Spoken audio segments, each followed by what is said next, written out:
Disruption is all around us, from the way we live, work, and play. Technology is disrupting what we do, and we're going to be talking about Disrupt Well today, coming up September 11th here in Bismarck, North Dakota. In studio, Lexi Preszler and Deb Eslinger with the Idea Center, or the Center for Technology and Business, actually, isn't it? Yeah. Okay. Hi, good morning. Good morning, everybody. We love being here with you. Well, we're excited to have you here, and this is going to be a great conversation today. So, and we're going to kind of get started. I'm curious about a topic that I was reading about over the weekend. What would be? Well, I'll just start it this way: vending machines. Do you buy? Have you ever bought anything in a vending machine, Jim? Oh, of course. Lexi? Yes, all the time. Yeah, all the time, right? In our office, we've got hot tamales. Okay, very coming good. out of Okay. vending machines. Oh. That's great. That's great. So is that normally what you buy, is hot tamales then? Well, I don't want to give away my weakness, but yes. Okay. I like a good hot tamale. See, peanut M&Ms. Yeah. We have those in that vending All machine. of the above. Okay. How about you, Jim? What's your favorite thing to get out of a vending machine? Oh, the hot tamales sound good. I Yeah. like the microwave burritos. I just love those. Unbelievable that you say that. Microwave burrito. So you've actually had a burrito out of a vending machine. Yes, I have. That's a crazy thing. So Brave. yeah, it is. See, that's it. But that's what we're going to get into, right? I mean, is what? Oh, of course. And I'm looking at my notes, and all my stuff is. Oh, here we go. Okay. So, what is the most unique thing you've ever? Now, I think burritos. I don't know if that's going to be. Do you consider that a unique thing? Not necessarily. Okay. What's the most unique thing you've ever bought from a vending machine? I'm trying to Let's think. not go in the bathrooms here Yeah, now. yeah. all right? Oh, Yeah, no. yeah. Okay. Stay away from that Unique. area. I've seen vending machines that had things like little notepads Okay. with pens and pencils. Okay. You see that a lot at airports. That's interesting. I guess I've never noticed that before. Yeah, I mean, if So- you're sitting there at Well, the sure. airport and you need to make notes about something, Okay. you go there. That's where they get you. You Yeah. go to the vending machine and you pay exorbitant amounts of money to get Yes. a little tiny notebook that you can fit in your pocket. Yeah. That's actually, that's cool. How about Lexi? Anything that you can think of that you've bought that's kind of interesting or unique? You know, for me, I think it's the different foods, Okay. right? Like when he brings up the burrito, when Lexi said brave, Yeah. you know, Yep. there's been a lot of really unique foods that are vending machines, microwavable ready. Right. It's kind of like the one, those meals. What do you throw in a microwave? The Right, right. microwavable meals, but in Right. a vending machine. Right. And I'm just like, I Like- wonder how long they've been sitting there. Yeah, And I exactly. Yeah. Wonder, what they're growing. Well, I remember Yeah. when I was a kid, there was actually a popcorn machine, vending machine that, Really? it had Yeah. like pre-popped yeah. popcorn in the top, and you put a nickel in or whatever, and it'd give you a bag of popcorn, and when it I've got never so seen low, that. it would pop a new one. I've never seen it firsthand, but I've been told that in California they have vending machines where you can get Japanese food like Yes. shrimp and that kind of thing. Exactly. So that's going to Calamari. that's my next Interesting. question. So, if you had these choices, would you buy a fresh salad from a vending machine? Define fresh. Well, that's the point, right? Define fresh. That's what it says on the vending machine. Fresh salad. Would you be brave enough to do that? Nobody's saying a word. That's interesting. To me, it would have to be defined fresh. So if I could physically see someone go put a fresh salad in there, then I see. probably Yeah, would. if I can look But, at it. Okay. I would need to inspect it. Yeah, Yeah. I mean, the point of a vending machine, right, is that you don't have to have staff there Right. making the sale all the Right, time. right. And so how much staff is there making the salad Yeah. fresh would be my question. So I'm in that space too, and And is I it know refrigerated? Well, of course. Yeah, at least you hope it is, right? Yeah. Right. Yeah. Oh, yeah. yeah. Please, How about chicken curry? Hot, and it's hot, by the way, when you get this. So you're going to get a hot chicken curry, kind of like where you're going, Deb, earlier with the With that hot micro- meals. Yeah. Yeah. When I first saw this about 2 years ago, I was very, very turned off. Like, I can't believe that they even offer that. But I think where we're going with advances in technology, I think I would be open to maybe purchasing something. So would you be in a like Jim was saying earlier about an airport? You're dashing through the airport, Yeah. and maybe the restaurant, like a Wolfgang Pucks or something, Yeah. right? And they put some of their menu items into a vending machine, so you can just insert $10 And grab and go. get your sandwich or Yeah. whatever. You'd be okay with that, If it was right next to a restaurant where they were preparing food, yeah. but maybe not a laundromat. Probably never. Probably never. I love Probably that. never. Yeah, that No. laundromat calamari. Yeah, You don't want to yeah. go there. No. So No. spaghetti in the same space, mashed potatoes. I'm gonna throw all food in there. Okay, because these are all choices that you can actually get in vending machines now. Well, if it's in the can, like the Chef Boyardee ravioli kind of thing. Yeah, but it's not. It's Oh. actually on a No, plate. See, that just You just open it up and it looks like it was cooked in a restaurant, and you just don't know how long it's been in the vending machine. Right, yeah. Yeah. Okay. I don't know. I would probably get one for curiosity to taste, but Okay. I'm just so stinking picky when it comes to food that if that spaghetti's been sitting there for too long and it just gets to be a little bit soggy and, just how sometimes pasta gets stressed. Right. Right. I don't think I would care for that. Oh, even takeout. You got to eat Yep. it right away. Or But I Yeah. find it interesting that 2 years ago you'd say absolutely no to And this, now and I'm now open you're to it. open to it, right? I know. And this is disruptive, right? I I mean, this know. is why. I mean, I know this is pretty basic stuff, but it's like you start thinking about, hey, it's maybe okay. Yeah, It's and been this vending machine's been here for 2 years, and obviously something's right with it, or it'll be gone, right? So You would you start think. thinking about And that, I guess right? in my mind, I keep thinking that they're going to, companies or whoever's operating these vending machines, whether it's sitting outside of a restaurant, they're going to need to be staying current, right? Okay, and yep. staying up to date with some of this technology and being able to be competitive because it's becoming more of a convenient, especially airports or I even think hospitals. There's a hospital here in the Bismarck community that has a great vending machine, and I know the ladies there are constantly refilling it with their fresh banana Sure. bread in the back. And Sure. They have my banana bread there? Oh, my sister and I go. Well, sometimes if I visited the hospital, they don't because my sister and I basically clean it out. You can never find banana bread anywhere. It's amazing it's in a vending machine. Yeah, have to make Exactly. it at It's home. Yeah, I know. You and I are amazing. going to make a trip there, Jim. It is, so. and it's the best banana bread. So cigarettes are always a big deal in vending machines, right? Yeah. So what do you think of marijuana?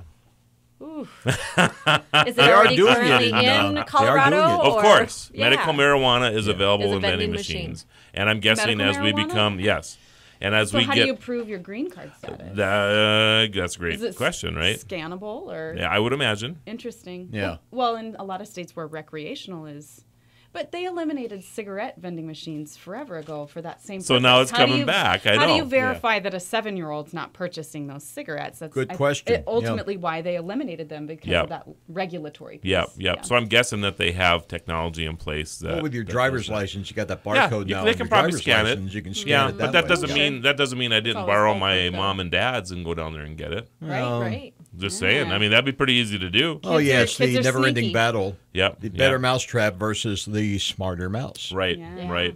And then we go right to meds. So how do you feel about your prescriptions being filled by a vending machine? If it was sitting inside of a pharmacy, Okay, but if it's not, I don't know. I would be very hesitant on. I don't know. I think it's the regulation of who's filling the vending machine, how often they're filling it, and how certain do we know these pills are coming from Yep. the source Yeah. where they need to be. yeah. Yeah, or how accurate is Or the you could pay technology. at the counter, and they Accuracy would give you matters. like a little card that you would swipe to get your Yeah. medication Yeah, that way. Oh yeah. Yeah. Well, we're going to keep talking about this, and of course, when we come back, we'll talk about a little bit about Disruptwell as well. So come on back, everybody. Currently, it's 53. The Red River Farm Network.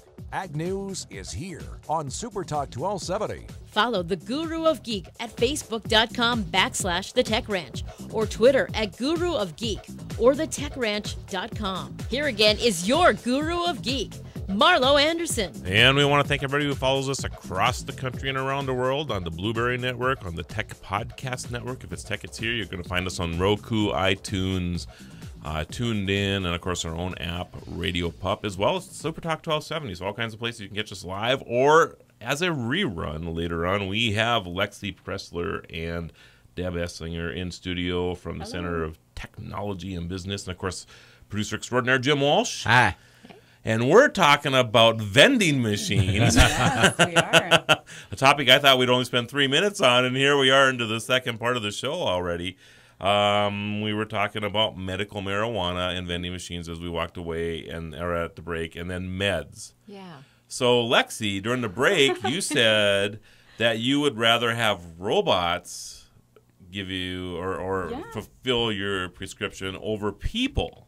So why I is do. that? Well, nothing against pharmacists, but people get distracted, There's Yeah. obviously they have an expertise and a training, but I mean if it's just counting and sorting pills, yeah, a robot's probably going to do that more accurately. Okay.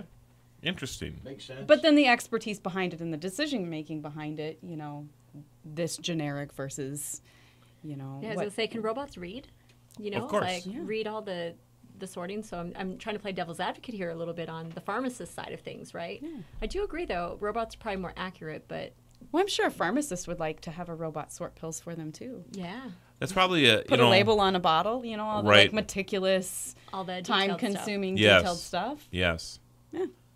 That's then interesting. they get to make the big decisions and think into the problems and That is interesting, and I'm sure that is well, obviously, because we now have vending machines that are going to start. So there's probably some type of electronic prescription that you can get that you can present to the vending machine, and the vending machine will give you that prescription. So you just scan it and it dispenses. It's interesting. Yeah. So speaking to, because I heard what you say, you said something about, well, I'd like to have the expertise of the pharmacist with the generic versus non. So talk to that a little bit more. Well, I think pharmacists make decisions, obviously, about, what medications you can take with other medications and, the different effects that you might have. Because you're consulting with a pharmacist. When you go to a physical pharmacy and pick up a prescription drug that your doctor has prescribed to you, they're gonna advise you on how to take that medication, how it might make you feel, what interactions you might have with other medications you're currently taking. So, there's valuable expertise in having a pharmacist there evaluating that transaction.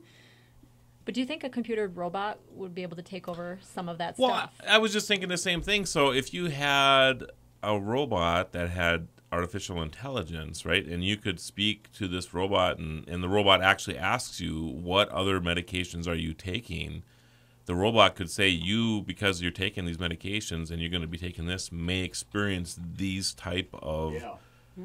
So, I don't know. You bring up a very interesting Ask a pharmacist or a doctor. I'm not an expert. Yeah. Well, and as I we think get it's in, interesting. as we get in, we're going to get into medical in a little bit here because of DisruptWell, but these are all questions that I think they're going to start, becoming a very prominent thing here in the near future. So tell us a little bit about DisruptWell coming up. Well, DisruptWell this is our second year where we're going to have a summit held here in Bismarck up at the National Energy Center on BSC's campus, but it's going to be a full day of hearing from some pretty remarkable panelists that are going to come in and talk about some different categories that day. I don't know if I have them all listed here right now, but we have kind of an AI, IoT, cybersecurity panel of people that are going to be speaking about some of that, and we have medical and health disruption discussion, right? That's always a big topic. I know last year that was probably one of my favorite ones to listen in on. Really interesting stuff. Very interesting. We're going to have a disruptive discussion around mobility, which is the AV, EV, transportation, automatic, vehicles, which are getting a lot more attention across the United States as well. And disruptive discussion around humans, technology, education, right? That's another big disruptive field, is talking about education and how we deliver education. I know North Dakota's been putting a lot of energy into what does our education look like here in North Dakota, and other things. We have a challenge, a disruptive innovation challenge that Lexi is definitely helping head up for this year's DisruptWell Summit too. But you can still get tickets. We have our website out there, disruptwell.com. DisruptWell.com, yep. Go out and take a peek at it. You can see some of the agenda, but it's going to be a full day of really being around innovators and thinkers that are thinking outside of the box on moving forward in the future with disruptive innovation. And I know last year, it was an exciting conference last year for the first year. So it sells out the first year out, which is an amazing thing, right? Yeah, that is. And so if you want your tickets, you need to get them now, because I think there's just something about when we start going back to school that all of a sudden people are like, oh, I got to get all this stuff done in, right? And so I think tickets are going to go very, very fast, moving closer to the September 11th space. And if you're concerned about your industry and what technology is going to do to it, whether it's in medical or education or what have you, and it actually touches everybody. Yeah, well, and this is a great example, Marlo, that I think of is everybody goes and buys groceries, right? So at the grocery store, you have the do-it-yourself checkouts, right? And then you also have the people. So some people like to go through the line where you can have the person ring it up, or you can go through and do it yourself. I am so amazed that, because a lot of people don't think, well, disruptive innovation, that doesn't affect me, right? But when you go to the grocery store, I've been really having that awareness of all the people that are in the do-it-yourself checkouts, that the last several times I went to the people because there was nobody in line at the people. And so it's almost people are starting to prefer the self-checkout line now. And the lines are so small right. at the actual person where, you know, and then I've noticed how when you just look at that industry, how they're shifting those individuals that are in the people line to go and help bag. Yes. Right? And so if you see the long, you know, the long line or the long, whatever you call that, where your groceries run down that little. But e-commerce has changed all of that too. Now people are just ordering their groceries online and just picking them up. Yep. Yep. So that's where those people, you know, you think about superstores or whatever that are, you think you're putting people out of work because you're going, and then this is the number one thing that people tell me, well, I don't want to put that person out of work, so I'm going to use the checkout, right? They're just repurposing the people to now you're going online to order your stuff, and those people are now bagging your stuff anyway your instead. personal shoppers. Yeah, and all of a sudden they're actually employing more people because they're running around the store for you instead. So. And there may be more technical jobs. Yes, as well. Exactly. Yeah. So it really does affect every single person. It really does. It's from the simple things of getting groceries to maybe getting your meds to, you know, driving in a personless car. And just like what you were just talking about, Lexi, about the, you know, preferring a robot or an android over a human for filling prescriptions. So a pharmacist might be listening right now and thinking, are you kidding me? You know, but we're not trying to take their jobs away. No. Yeah. But we're this just is having a conversation. That's right. This is the thing, and this is why you need to go to this summit, because it does impact everybody's industry. And if you're in front of it, then you can figure out how to, you know, maybe have your business do better or save your business or whatever it is that you need to do. Because if you're not in front of it, you're not going to be successful in the future. That's what it boils down to. I mean, just look at the radio industry, Jim. Yeah. I mean, my goodness, the companies that adapted are still around, but there are many companies that didn't adapt to these new technologies, and they were bought out or gone. Absolutely. And they're still adapting. It's still adapting. It's always a thing, and will always be a thing. But you really need to understand we're in the most disruptive time in the world right now. In all time. Future shock, and baby. And if you haven't had an opportunity to meet a robot, I'm told that we're going to have a robot there. Oh, that's pretty cool. Yeah. I think it's interesting if you have kids or work with kids, you know, to understand how technology is changing industries is so important too, because the job that they might have when they grow up may not even exist today. And so really, opening your mind and thinking, you know, when we ask kids, what do you want to be when you grow up? You know, truck driver, that might not be a thing when my kids grow up. There may not be truck drivers. Yeah, exactly. You know, that's and last year it's a reality. We talked a lot about that with, you know, the transportation, you know, department, the experts that were there, and they were talking a lot about the different jobs that are going to be coming about because of, you know, that change in how even truck driving is affecting. Yeah. And you really shouldn't be. Oh, go ahead, Jim. I was going to say a big issue, and we've talked about it here, Marlo, is the fact that a lot of folks are kind of caught in the middle with the changing technology. They're just getting out of school. They train to do something, and that quickly they're finding their skills are obsolete. Right.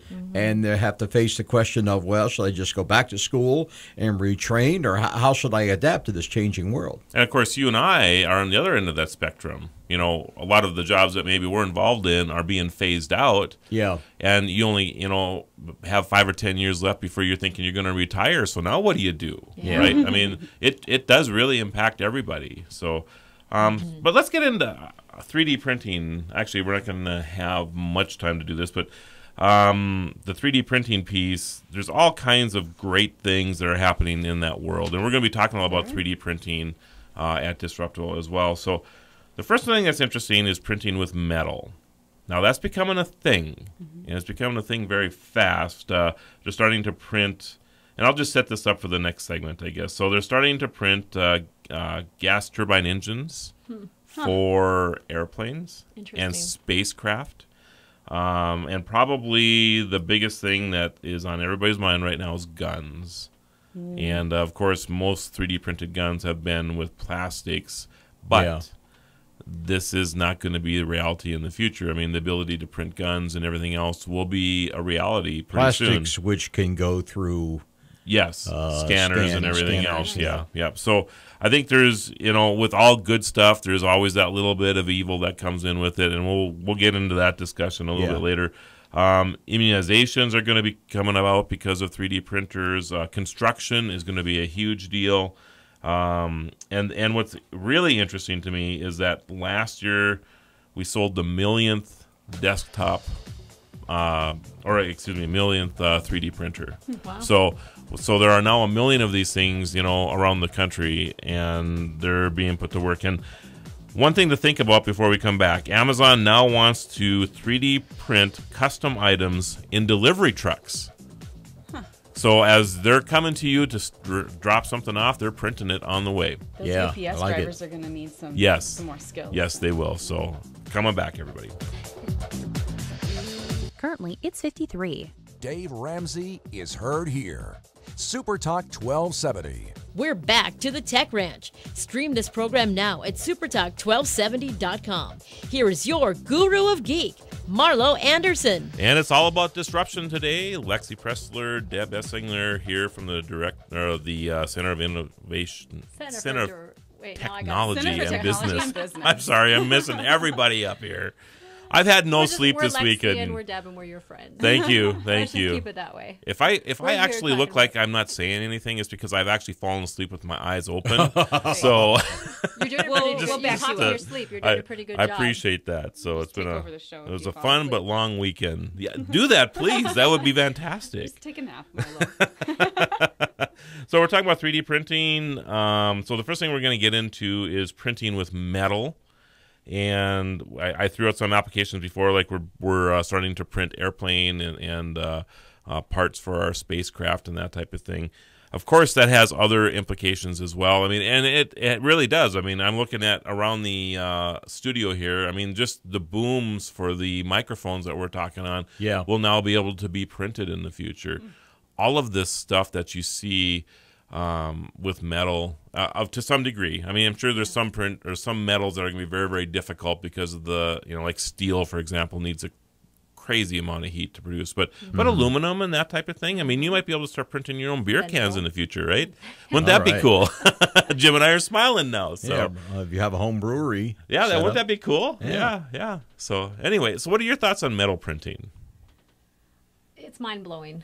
I mean, it is, because when you talk about all the things that you can replicate basically from your home 3D printer, right? And just knowing that, and I got to see, we had a gentleman from NDSU in our office for a long time that had a 3D printer, and just seeing, I'm going to go ahead and print a replicated, version of the Capitol building, for instance, and that was all plastic, of course, but it took a really, really long time. So I guess my questions in this metal producing, is the process the same? Is the timing, still going to be the same? So even if you're going to print that, home brewery beer can, is it going to take you 2 months to print a 12-pack, or how fast will it be, and what is the advances in some of this metal? So the answer to all that is yes. Yeah. So, I mean, right now it will take a crazy amount of time, right? I mean, it's not like printing a piece of paper, but you think about this. So I remember this very well. I mean, I remember my first color inkjet printer, and it took almost an hour to print one photo. And in that business, and I was thinking, wow, we can print 8 photos a day on this thing. That wasn't even a great quality photo. It was okay. It was okay. And then you'd buy cartridges that cost $100 for the set of 4, and after 30 printer or pages, you're like, you're out of. What do you mean I'm out of ink already? I mean, these things are costing me $3 or4 to print, and they take an hour. I mean, that was the thing, right? And now we're laughing about it. 20 years later, we're laughing about it. That's, you're talking about. We don't print any pictures anymore. Well, you don't. But when you send a job to the printer, I mean, everything you're looking at here, I bet you didn't take you an hour to print this disruptible thing you got on this. It took 3 seconds, right? Yeah. This would have taken an hour. I know. So 20 years ago. I'm so curious on how far, because we're at that beginning phases of where we are with, the plastic printing and then now the metal printing and the amazing things that have been able to be replicated with plastics. I mean, I think of, I know we're going to talk healthcare a little bit, but prosthetics, right? Heart, exactly. There's just so many different things. So many different things printed. So Aren't they working on that, like tissue? Oh yeah, printing. Absolutely. We had a gentleman on the show probably 9 or 10 months ago. Was the first doctor Was it Sweden? I think it was Sweden. I don't remember. I'm trying to. I remember who you're talking about. Anyway, I think it was Sweden. He did the first ear, 3D printed ear, and what we were amazed about, I figured that he went in and then came back 6 weeks later or something. They put it on. No, he went in the morning. They took a sample, and they injected it into a gelatinous material. And they printed it out, and they put it on that afternoon. Yeah. Isn't that insane? Wow. It's crazy. So, if it's a type of plastic, it's not that far removed from cartilage. It really isn't. What an ear is made of. Yes. But even, I mean, metal printing, though, that just, it blows my mind. I mean, literally of just the things that one can replicate with being able to print metal. Right. And where it's going to be. I mean, just as you said, where is it going to be 2 years from now, 4 years from now? Right. And the thing is that if you're going to print, if you're printing a one-off of something, you know, and if you had to go through all the die process and everything to create a blade for an airplane, right? Yeah. Or you set the printer off to the side and wait 3 or 4 or 5 days for that blade to print. Even though it takes a long time, it's still a lot less time than creating the die and the expense to doing all that, as opposed to just kind of printing automating it that way. Exactly. So a lot of cool things there. I think it's going to change. It's going to change mankind in a way that we just can't even fathom yet. Well, even jobs. I mean, jobs for the future. All of this stuff is going to require oversight, because obviously you can automate. Just as we were talking before with the robotic stuff, right? You still need that person potentially to automate or to create it so that you can automate it. You'll need engineers, you'll need software people, and the key thing there is you're going to need people with that STEM training that we've talked about. Science, technology. Exactly. And we've never gone through a technology evolution where we've actually gone backwards on job creation. It's always been exactly the opposite, and it's usually significantly more. I mean, when we move from horse and buggy, and I know I talk about this all the time, but move from horse and buggy to automotive, technologies, we lost the horsewhip, manufacturers and the buggy makers and all this other stuff, right?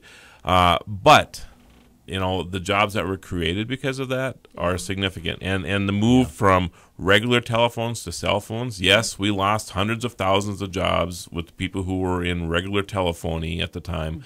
But we have created tens of millions of jobs because of the cell phone.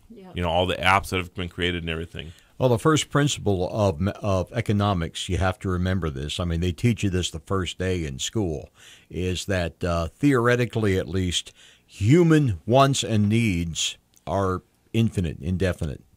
No matter what people get, they're always going to want something else. It's just human nature. Right.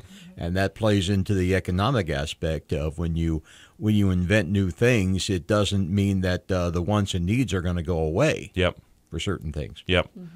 So, Deb, you brought up prosthetics, and I don't actually have that on my list, but 3D printing and prosthetics are a big deal. Huge deal. Yeah. So, Cambodia has, because of landmines, has the highest incidence of amputees in the world. And they're still working on trying to, I think you met Jerry White over in TEDx a couple weeks ago. Yeah. So he's extremely instrumental in the removal of landmines across the world, him and Princess Diana. In fact, they got a Nobel Peace Prize for this. That was her big cause. So we were talking about this, and most of these people could never afford a prosthetic ever. So they can't even ride a bike. You lose an arm, you can't ride a bike, right? So now they are, started, because you can print them for relatively little money. Expensive. So quick. Yes. The turnover is different. I think, than a traditionally. Because you're exactly right. I mean, you can get measured and come back probably tomorrow and get your prosthetic arm or what have you. What a great solution. That's unbelievable. I mean, even to these third world countries, I know there's a organization in the Paraguay country as well that a lot of our John Maxwell team members were supporting, because I think for $25 we support in American money, it would have bought like one arm or prosthetic for someone who didn't have that. And I'm thinking it's amazing. The cost of it, the convenience, of being able to make this and just never in a million years. I mean, think of a traditional way of going in to get a prosthetic, the sizing, the fitting, the, having to make this, the replacing of it all the time, and I know some of that still is within, the 3D printing one, but it has just amplified, this whole process to make it so much closer to that end goal of man, you lost an arm, we can help you get one, and let's just push print. Yep. What I found interesting, I was watching a video of children, and this one young person, he got an arm, and he had never been able to ride a bike before. So he's riding this bike, and it was like the other kids were jealous of him because he's got this cool arm now, because you can custom make them, and it was like Iron Man, type of scenario, right? It was the coolest thing. It really was. So wonderful solutions. Yep. Immunizations. So 3D printers are going to actually start delivering immunizations. So what will happen is that you will buy cartridges, kind of like inkjet printers, and then they will mix these materials together to create immunization. So they will be able to have these on standby. Let's say in a third world country again, something breaks out, they will actually be able to come up with the immunization that's needed, and then just basically print this, and then you take it as a pill or whatever. Yeah. And I mean, it's incredible. Absolutely incredible. I imagine that no matter what industry you're in, there are people out there thinking about how to create solutions, whether it's 3D printing, metal printing, plastic printing. If they're not looking at how to improve the process by technology, I imagine that they're going to be obsolete. They risk becoming obsolete. And if you think this is a dream, Bill and Melinda Gates, it's their foundation that's funding this. Wow. It's amazing. They were very involved in polio. Big support. Construction. So it's not just about, I guess it's about everything in construction. I was thinking about 3D printers are going to print our houses. Yes. And that's already a reality. Yeah. They're already printing 3D printed houses. It must be a giant printer. It is. It's a huge printer.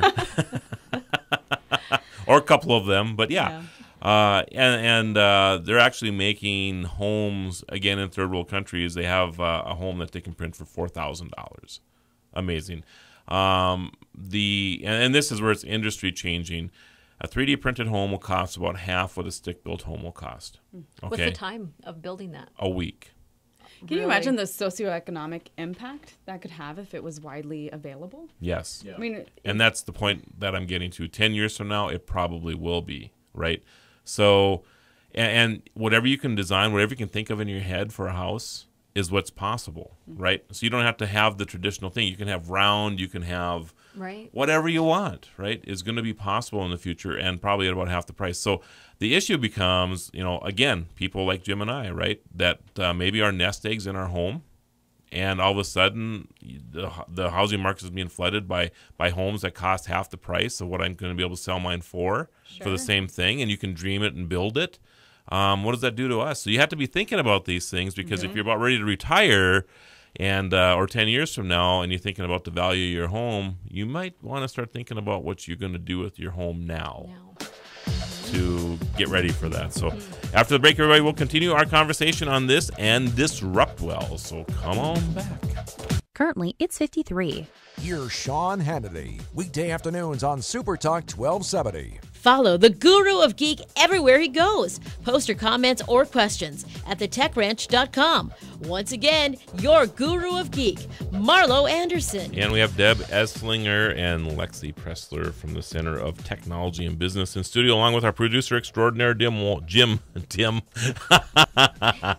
I do feel dim today, Jim. I resemble that insinuation. Jim. Take over, Lexi. This is your cue. Oh, my goodness. I need to write that down. Dim Jim. No, I am just kidding, Jim. That would actually be more for our tech geezer, wouldn't it? Hey! Yeah. So anyway, we're talking about disruption. Disruptwell is going to be in a couple weeks in Bismarck, North Dakota.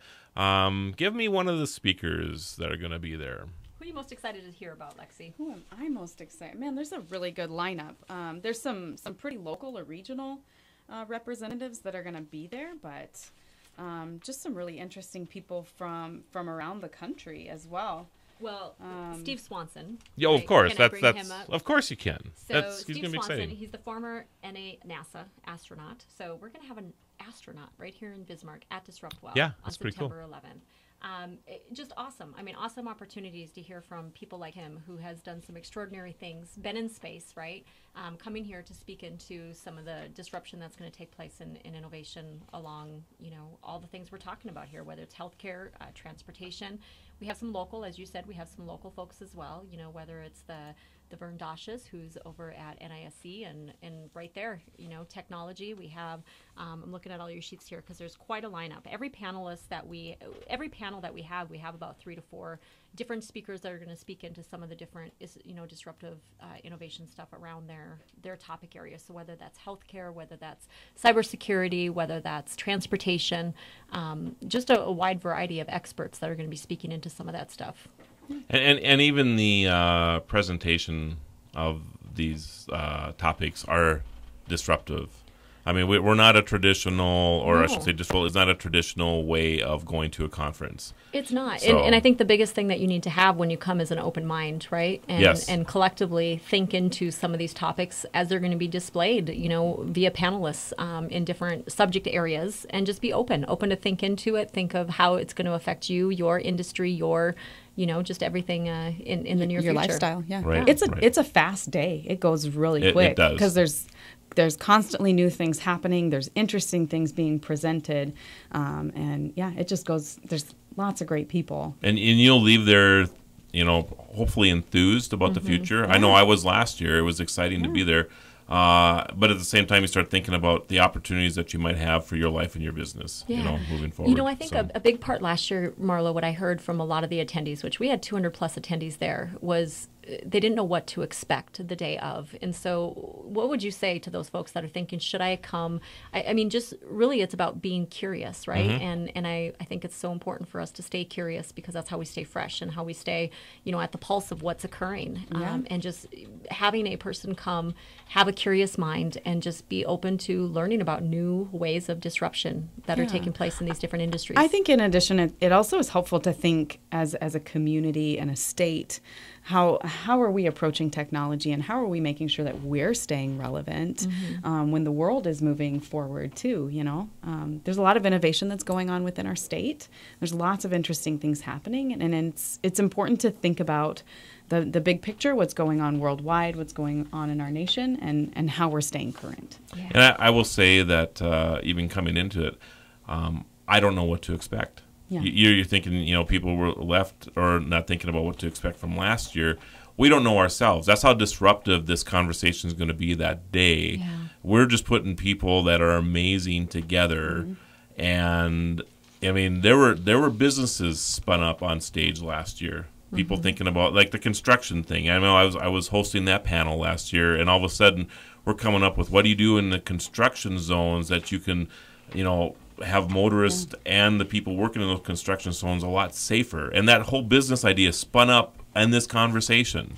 Finding solutions. Yes, we were finding solutions on stage, and I'm sure somebody in that audience is going, that's very interesting, So it wouldn't surprise me. Or someone with an expertise in that audience. Yes, exactly. I can help with that. Yes, exactly right. Yeah. Well, and I love how we are bringing local experts, but then bringing some of those outsiders that have experience in some bigger areas. So, one of them that I'm very excited to hear from is Brian Russo, he was the General Motors. He oversaw government relations in the car industry and transportation, and so he's going to be joining us. Flying in and being able to help us with speaking into some of that transportation side of it. But he currently has a great relationship overseeing government regulations, through his experience through General Motors and working with our government, right, our state government and our U.S. government on some of those regulations on transportation. So that's going to be a great. It's great you brought that up, by the way, because that's a great segment, because the next thing I have on my list is self-driving cars. Oh, of course. Go ahead. Oh, I mean, you talk about disruption. I mean, transportation is going to be disrupted in ways that we can't even imagine yet, and starting to be that way. But one of the things that I find interesting now is that it's not that these are if they're not going to happen. It's like, what's the experience going to be like when we're in a self-driving car? That's what we're talking about now, right? It's not that if this is going to happen or not. It's happening. It is happening, whether you like it or not. Right. So as I was reading through things this morning, one of the things that are really being talked about and in think tanks or whatever is our work scenario, right? And right now, if you get a phone call or whatever and you're commuting to work, it's usually an excuse that you can't take it because you're driving, right? Yeah, that's going to go away. So if you have an 8 to 5 job and you're one of these people that can talk on the phone, I mean, if that's your job, right? Can you start your job when you leave home? Because all of a sudden your car is your mobile office. You could be answering emails. You could be answering. Don't text and drive could go away. To me, that is probably the most exciting part of this. We can't fix the problem. It's just, to me, the most amazing thing, unless we start giving out life sentences in prison or something like that. This is not going away, this texting and driving scenario. It just continues to get worse, even though we have more and more laws. More and more of our people are dying on our roads because of this. So the only way that I think we can fix it is by technology. Yeah. And, I mean, I can go in my hometown here and there's a 4-way stop that I will, if you were to join me, within 5 minutes, you'd see somebody run that stop sign. Oh, really? I see people texting and driving every day. Yes. It makes me crazy. It makes me crazy, too. I also see them watching Netflix and driving. Oh, serious? Yeah, I've seen that, too. I couldn't believe it. I was parked next to a stoplight, and there was a gal with her iPad attached to her her dashboard and watching a movie. You're kidding. And I'm like, what? Talk about distracted driving. Yeah. So fortunately, this is all going to go away because of that. But the workspace also changes, right? So it does. There are people that are actually designing vehicles that are basically mobile offices. Yeah, that makes sense. So if you're an attorney or a doctor or whatever, you can be on call. If you're you could be a pizza company, right? You're making pizzas. You don't have to have a location. Your location is your autonomous vehicle now, and you can make, you get a call for a pizza. All right, we'll have it there in 5 minutes, and we're making it as we go. Type of scenario, Think right? about law enforcement, though. Oh, yeah. Like, have you ever seen, cops have like a laptop, like there's a Right. big monitor in Yes. there. There's a lot of moving parts inside of a police officer's vehicle to free them up to cruise. Oh, yeah. And then they can be monitoring that situation. Yeah. It's interesting. There's all kinds of scenarios that are going to play out because of autonomous vehicles that we can't even envision yet. No. It really is. So, and the other thing with autonomous vehicles I think is interesting is that are we going to need 3-stall garages anymore? We don't need 3-stall garages now. But you're right. They're we don't handy, need so them. handy. We like them. But it's probably the at least in our area, probably the number one thing people look for when they buy a house now is that a 3-stall garage, right? And it's basically for storage space, but at least man cave. Yeah, space, yeah, whatever, shop. right? But that'll go away, I think, because ownership of vehicles is going to go away. Potentially, yeah. Yeah. So you may just have one vehicle and you use ride sharing for the rest of it. You may your condo association may come with 4 or 5 vehicles attached to it, or you rent an apartment and because of that apartment rental, there's 20 people that live in there, and there's 5 cars that come with your and you just all ride share with it. So that's what I see happening with that. So yeah, amazing stuff. So. Again, Disrupt Well. Yeah, September 11th. Okay. Go get your tickets now. Early bird ends, I believe it is. I have it open, but early bird will end soon, and the ticket price on that is $85. Ends on August 14th. Was the early bird, so now you're into the regular price, which is about $100. Come, spend the whole day being curious.